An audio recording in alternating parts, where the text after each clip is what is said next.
Before we dive into today's story, let me ask you something. Have you ever imagined what it feels like to find a wild animal helpless in the middle of a deadly storm? Tonight, I'm going to share with you the incredible journey of an orphaned wolf pup. And trust me, the moment you hear how this pup called out in the blizzard, you won't forget it. But first, don't forget to subscribe to the channel and support wildlife conservation so stories like this can continue to reach more people. It began in the heart of a brutal winter storm. The forest was buried in ice, the sky tearing open with shrieking winds. Snow blew sideways, erasing every sign of life. Most creatures hid deep underground or curled into dens. But in that frozen chaos, one man walked alone.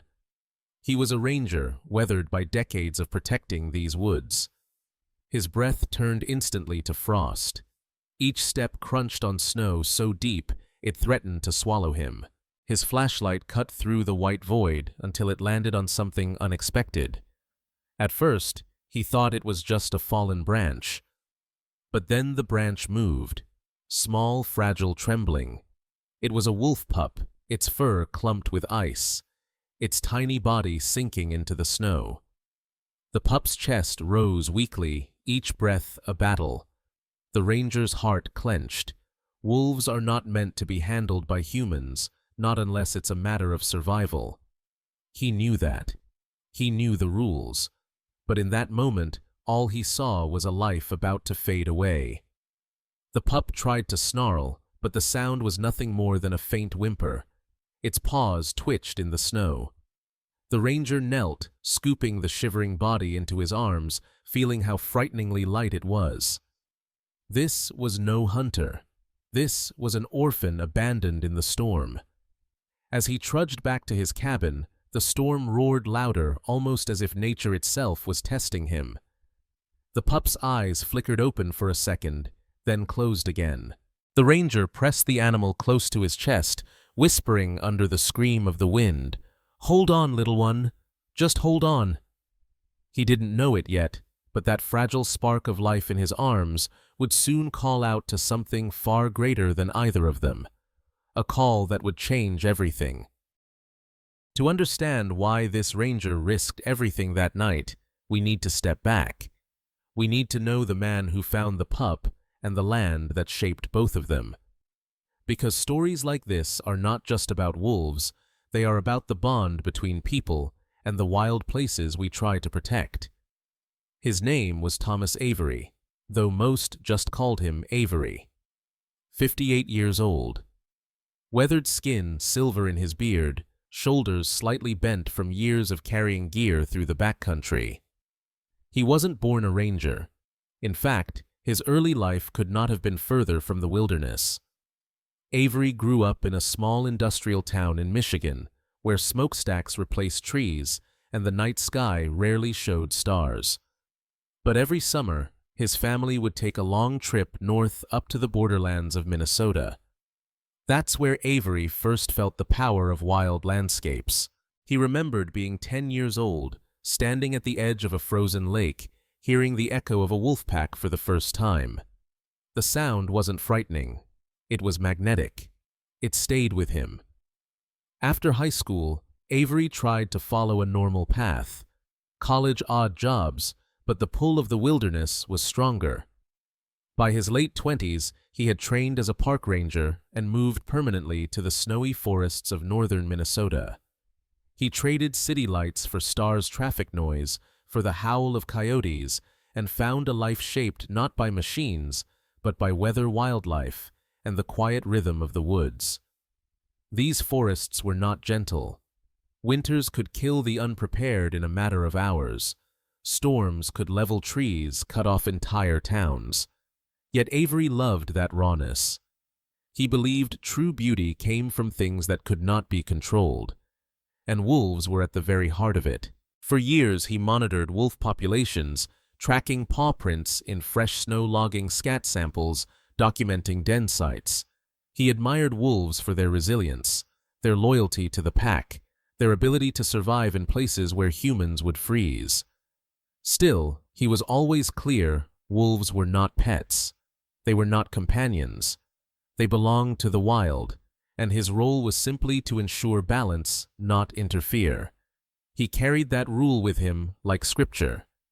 Until the night of the blizzard. But before we get to the pup's fight for survival, let's understand the world where this story unfolded. The region was the Superior National Forest, stretching across millions of acres in northern Minnesota.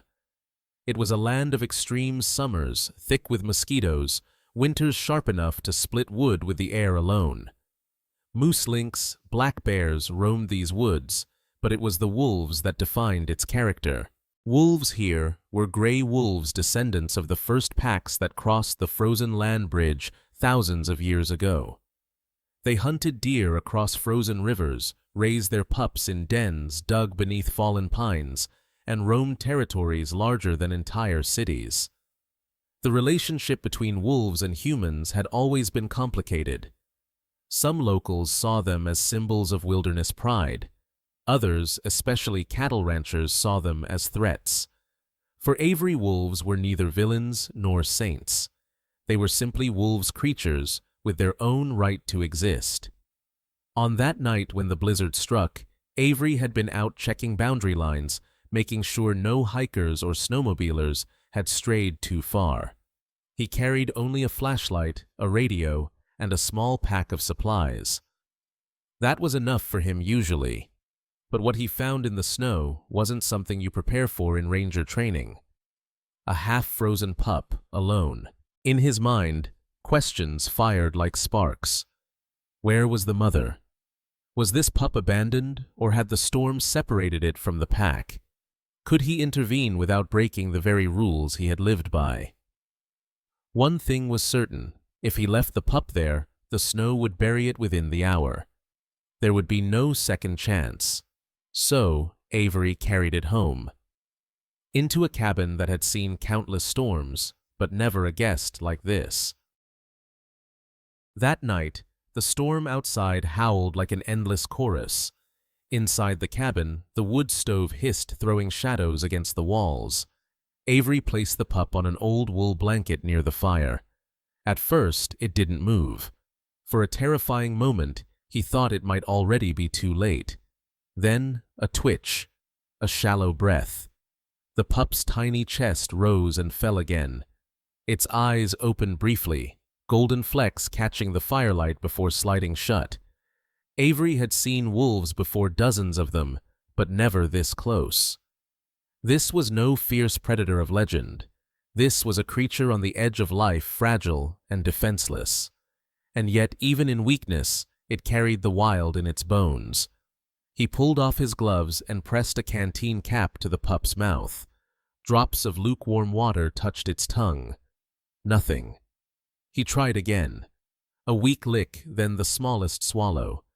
It was progress, but not enough. The ranger muttered under his breath, "Come on, little one. Don't give up on me now." Still, he hesitated. Every instinct told him not to cross this line. Wolves were meant to survive or perish on their own terms.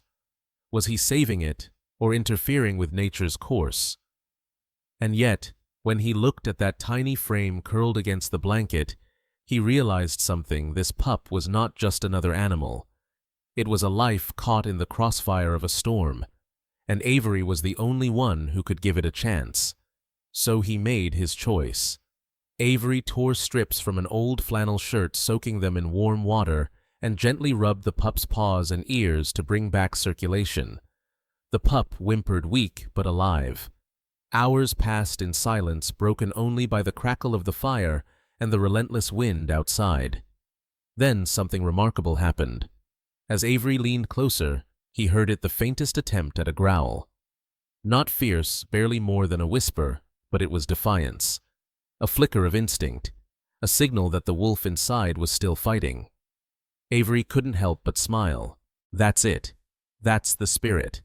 But saving the pup was not going to be simple. Wolves do not easily accept human care. Their wild nature is strong even in youth. When Avery placed a small piece of meat near its muzzle, the pup turned away, refusing to eat. This was dangerous. Without food, its tiny body would collapse within days. Avery tried milk replacement powder, something he'd once kept on hand for abandoned deer fawns, but again the pup resisted. Hours stretched into a test of patience and fear. At one point, Avery slumped into his chair exhausted, whispering to himself, "Maybe this was a mistake. Maybe I should have left it in the snow." But then the pup stirred, its ears flicked, nose twitching at the scent of meat once more. Slowly, shakily, it opened its jaws and took a single bite. Just one, but it was enough. Enough to light a spark of hope. That first bite marked the beginning of their bond. Avery had crossed the line from observer to caretaker, and the pup had accepted, however reluctantly, that it needed him. Outside, the storm raged.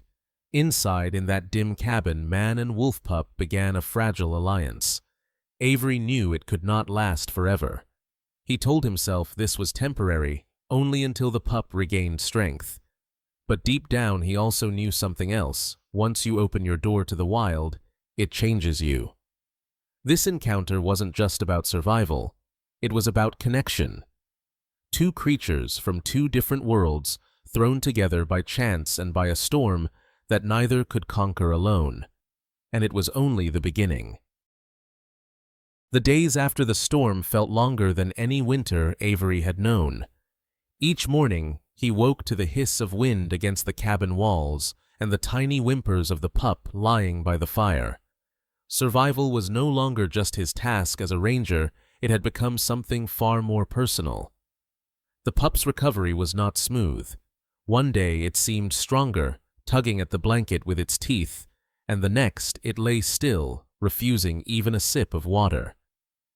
Avery learned quickly that caring for a wolf pup was nothing like tending to a dog. Wolves are born wild.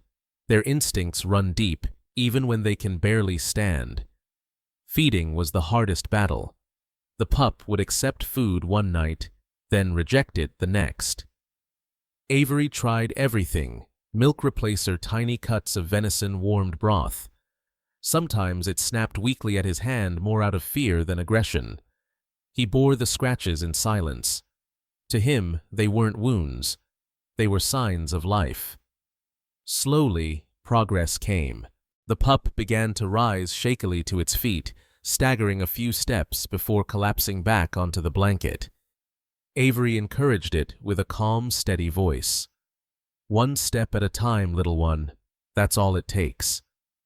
At night, he sometimes woke to a sound that made him pause, the faintest attempt at a howl. Not the proud, echoing cry of the pack, just a broken melody barely more than a breath. Yet it stirred something in him, a reminder that this fragile creature was calling to a world it still belonged to. Despite its resistance, a bond was forming. Not the bond of master and pet, no. This was something different. It was respect earned through quiet patience and countless hours by the fire. The pup began to follow Avery's movements with its eyes cautious but curious. It sniffed at his boots when he returned from patrol. And once, when a gust of wind slammed the shutters open, the pup darted behind Avery's legs for cover. For Avery, it was a moment of revelation. This animal, who had every reason to fear him, now trusted him enough to seek protection. He realized the responsibility was greater than he had imagined. But just as things began to improve, danger struck again. One evening, the pup collapsed, its breathing shallow and ragged. Fever burned beneath its fur. Avery recognized the signs: an infection. Panic surged through him. In town, there was a small veterinary clinic, but it was too far to reach in the storm, and they would not treat a wolf without special permits. Avery had no choice but to act on his own knowledge.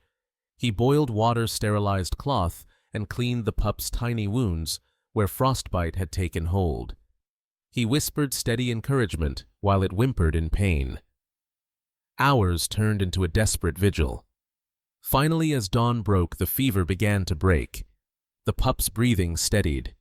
Avery exhaled for the first time in what felt like days. It was then he realized saving this pup was not about bending nature. It was about giving it a chance to do what wolves have always done: fight, endure, and live. But Avery wasn't the only one aware of the pup's presence. Rumors spread quickly in small towns. A neighbor had spotted tracks near the cabin.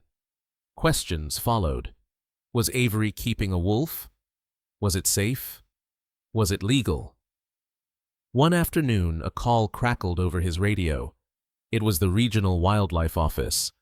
They reminded him of the law: wolves were not to be domesticated. Any injured animal had to be transferred to an authorized rescue center. Avery hesitated. He knew the rules. But the thought of handing over this pup, still fragile, still trembling at sudden noises, felt like betrayal. He promised the officials he would keep them updated. For now, he told himself, it wasn't strong enough to move. For now, it needed him. Days turned into weeks. The pup gained weight, its legs steadier, its eyes brighter. Avery began to see glimpses of the wolf it would become, ears pricking at distant sounds, nose to the wind as if catching scents he could never detect. Sometimes while chopping wood outside, Avery would glance back at the cabin and see the pup watching him through the window. It reminded him of the first time he'd heard wolves as a boy, watching the line between human and wild blur even for a moment. At night, when the storm cleared and stars burned bright, Avery sat on the porch with the pup curled at his side. The forest was silent, waiting. And then, without warning, the pup tilted its head and let out a small, wavering howl. Avery froze. It was weak, imperfect, but unmistakable. A call to the pack. A call to something greater than both of them. He whispered softly, "They'll hear you one day. Don't you worry." Every challenge they faced drew them closer, but Avery knew the bond was temporary. The stronger the pup became, the clearer it became, it did not belong to him. It belonged to the wild, and sooner or later, the wild would come calling. The days after the storm felt longer than any winter Avery had known. Each morning, he woke to the hiss of wind against the cabin walls and the tiny whimpers of the pup lying by the fire. Survival was no longer just his task as a ranger, it had become something far more personal. The pup's recovery was not smooth. One day it seemed stronger, tugging at the blanket with its teeth, and the next, it lay still, refusing even a sip of water. Avery learned quickly that caring for a wolf pup was nothing like tending to a dog. Wolves are born wild. Their instincts run deep, even when they can barely stand. Feeding was the hardest battle. The pup would accept food one night, then reject it the next. Avery tried everything: milk replacer, tiny cuts of venison, warmed broth. Sometimes it snapped weakly at his hand, more out of fear than aggression. He bore the scratches in silence. To him, they weren't wounds. They were signs of life. Slowly, progress came. The pup began to rise shakily to its feet, staggering a few steps before collapsing back onto the blanket. Avery encouraged it with a calm, steady voice. "One step at a time, little one. That's all it takes." At night, he sometimes woke to a sound that made him pause, the faintest attempt at a howl. Not the proud, echoing cry of the pack, just a broken melody barely more than a breath. Yet it stirred something in him, a reminder that this fragile creature was calling to a world it still belonged to. Despite its resistance, a bond was forming. Not the bond of master and pet, no. This was something different. It was respect, earned through quiet patience and countless hours by the fire. The pup began to follow Avery's movements, with its eyes cautious, but curious. It sniffed at his boots when he returned from patrol. And once, when a gust of wind slammed the shutters open, the pup darted behind Avery's legs for cover. For Avery, it was a moment of revelation. This animal, who had every reason to fear him, now trusted him enough to seek protection. He realized the responsibility was greater than he had imagined. But just as things began to improve, danger struck again. One evening, the pup collapsed, its breathing shallow and ragged. Fever burned beneath its fur. Avery recognized the signs: an infection. Panic surged through him. In town, there was a small veterinary clinic, but it was too far to reach in the storm, and they would not treat a wolf without special permits. Avery had no choice but to act on his own knowledge. He boiled water, sterilized cloth, and cleaned the pup's tiny wounds where frostbite had taken hold. He whispered steady encouragement while it whimpered in pain. Hours turned into a desperate vigil. Finally, as dawn broke, the fever began to break. The pup's breathing steadied. Avery exhaled for the first time in what felt like days. It was then he realized saving this pup was not about bending nature. It was about giving it a chance to do what wolves have always done: fight, endure, and live. But Avery wasn't the only one aware of the pup's presence. Rumors spread quickly in small towns. A neighbor had spotted tracks near the cabin. Questions followed. Was Avery keeping a wolf? Was it safe? Was it legal? One afternoon, a call crackled over his radio. It was the regional wildlife office. They reminded him of the law: wolves were not to be domesticated. Any injured animal had to be transferred to an authorized rescue center. Avery hesitated. He knew the rules, but the thought of handing over this pup, still fragile, still trembling at sudden noises, felt like betrayal. He promised the officials he would keep them updated. For now, he told himself, it wasn't strong enough to move. For now, it needed him. Days turned into weeks. The pup gained weight, its legs steadier, its eyes brighter. Avery began to see glimpses of the wolf it would become, ears pricking at distant sounds, nose to the wind, as if catching scents he could never detect.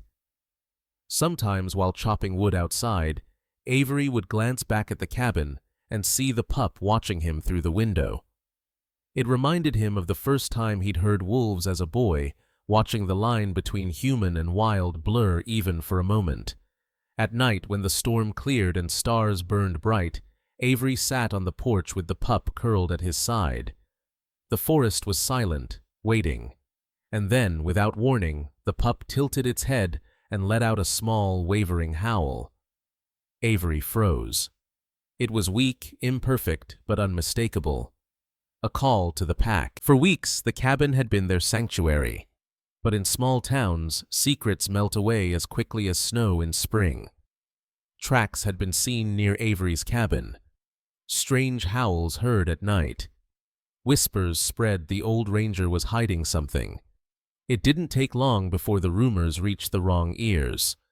One morning, Avery's radio crackled to life. The voice of his supervisor, firm and unyielding: Ranger Avery, we've received reports. Are you in possession of a wolf pup? Silence filled the cabin. Avery stared at the pup curled on the rug, ears perked as if it sensed the weight of the words. He pressed the radio button, his voice steady but low. I found it during the storm. It wouldn't have survived otherwise. The reply was immediate. You know the law. Wolves are protected under federal and state regulations. Keeping one in your home, even temporarily, can result in fine, suspension, or worse. That pup needs to be transferred to a licensed sanctuary immediately.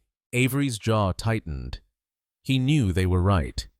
He had recited those very laws to visitors countless times. Wolves were not pets. No human, not even a ranger, had the right to claim one. But when he looked at the pup, healthier now, stronger eyes, brighter than ever, he couldn't shake the memory of its golden gaze as it nearly drowned beneath the ice. Could he hand it over so soon when it still trembled at loud noises and searched for him when shadows moved? The pressure didn't end with the agency. A week later, a neighbor snowmobiled to the cabin. He stood outside, his breath fogging in the cold, eyes narrowed. Heard you got a wolf in there, the man said. You know what those things do to cattle. You think the folks in town will just let you raise one in your backyard? Avery didn't answer. He didn't need to. The man spat into the snow and left muttering about reporting him to the county. The lines were being drawn. To some, Avery was a hero, saving a life in the storm. To others, he was a danger blurring the line between protector and lawbreaker. Meanwhile, the pup itself was changing. It no longer slept curled against the fire all day. It paced the room, scratched at the door, lifted its nose to scents beyond the cabin walls. Once, when Avery cracked the window, the pup let out a howl so sharp and clear it startled him. It wasn't the broken whimper of weeks past. It was the voice of a wolf ready to be heard. Avery's chest tightened. Every step of progress the pup made was also a step closer to leaving. The calls from headquarters grew more frequent, more insistent. "Transfer it now," they ordered. "You are not authorized to keep it." Avery promised he would, but always delayed. Deep inside, he knew he was only buying time. Time for the pup to grow stronger. Time for himself to find the courage to let go. He found himself torn between two identities, the ranger who had sworn to uphold the law and the man who had looked into the eyes of a dying animal and chosen compassion over rules. At night, he sat awake by the fire, turning the radio on and off in his hands, listening to the pup's breathing beside him. He knew this balance could not last. One afternoon, 2 officials from the wildlife department arrived by snowmobile. They carried paperwork crates and cold expressions.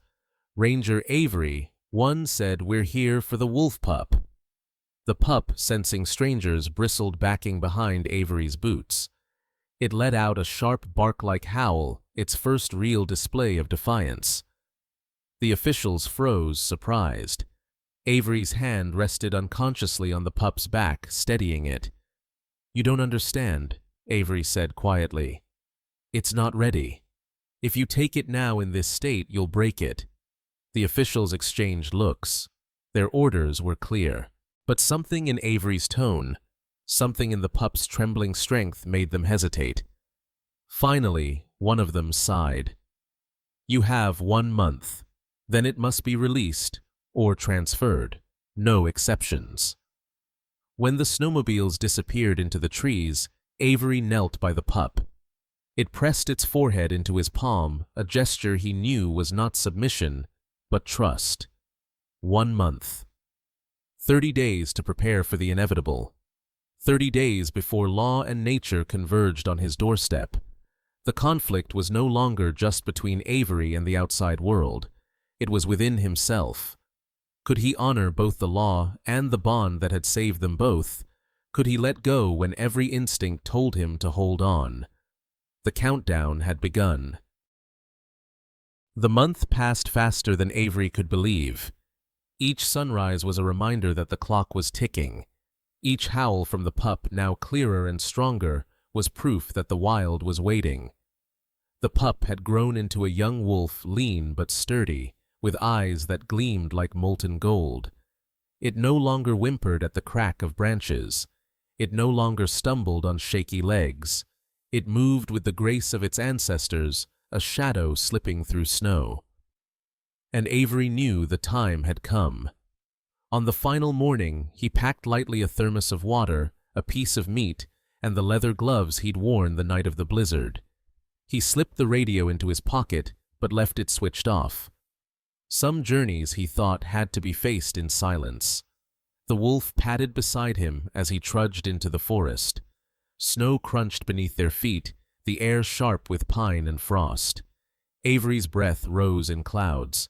The wolf's paws left prints that trailed perfectly beside his. They walked for miles until they reached the edge of Wolf Creek, where the ice had nearly claimed them weeks before. Avery stopped. The wolf sat at his side, ears perked, waiting. He knelt in the snow, resting his hand gently against its shoulder. For a long time he said nothing. Then his voice rough with the weight of it all. "You don't belong to me. You never did. I was just the one who kept you alive long enough to remember who you are. The wolf's golden eyes met his, steady and unblinking. In that gaze, Avery felt both gratitude and inevitability. "Go," he whispered. "Go find them." He removed his hand, forcing himself not to reach back again. For a heartbeat, the wolf hesitated, tail twitching.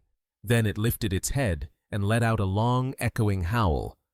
The sound rolled across the valley, deep and strong, no longer the broken whimper of a pup. And then an answer. From deep within the forest, another howl rose. Then another. Then many. Shadows moved between the trees. A pack emerged, cautious but sure. Their forms appeared one by one, gray coats blending with snow, eyes gleaming in the twilight. The wolf stiffened, ears pricked, muscles taut. Avery's heart pounded. This was the moment. Would they accept it, or tear it apart as an outsider? The lead wolf stepped forward, massive and scarred eyes locked on the younger one. Silence stretched. Then slowly, the elder lowered its head in recognition. The wolf. Avery's wolf bounded forward, tail wagging, pressing muzzle to muzzle with its kin. The pack closed in, circling, sniffing, welcoming. Avery felt something inside him crack and heal at the same time. Before disappearing into the trees, the wolf turned back once. Its golden eyes locked with Avery's across the snow. For a moment, the storm, the cabin, the fire, all of it lived between them again. Then it lifted its head and howled one last time, as if saying goodbye. Avery raised his hand in silent reply. The pack vanished, melting into the forest as swiftly as it had appeared. The clearing was empty again, save for Avery and the trail of paw prints leading into the wild. VO Reflection. The silence that followed was not emptiness. It was peace. Avery knew he had done the right thing. He had given the wolf back to the life it was born for. Still, as he turned toward the long walk home, the ache in his chest reminded him that doing the right thing often hurts the most. The cabin felt impossibly quiet without the wolf. For weeks, Avery had grown used to the sound of claws scratching at the floor, the soft padding of paws at night, the occasional sharp yip when the pup dreamed. Now, only the crackle of the fire remained. Each morning, Avery woke expecting to find golden eyes watching him from the rug. Each evening, he glanced at the door as though the wolf might push it open. But the space was empty. He busied himself with work patrols, firewood, snow surveys. The forest was always demanding, always alive with duties. But even in silence, he felt the echo of what had passed. He realized he wasn't just missing the wolf. He was missing the connection it represented, the reminder that the line between man and wild is thinner than most believe. Then one evening, he received his answer.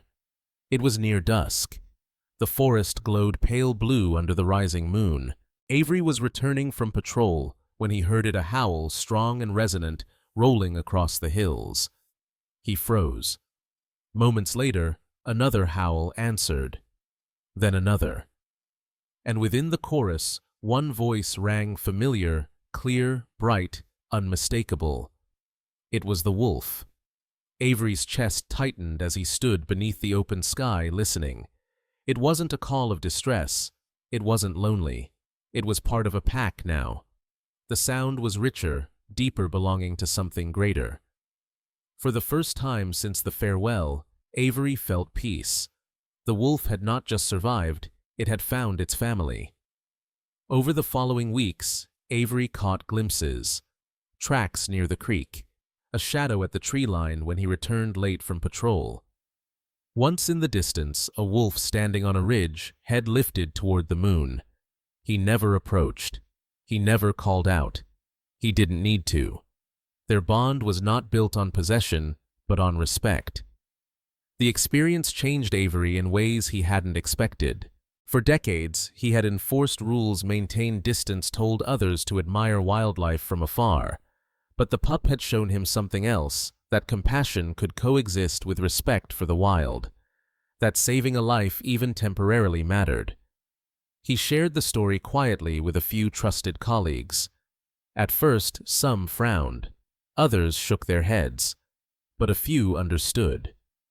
And slowly, word spread not as rumor, but as inspiration.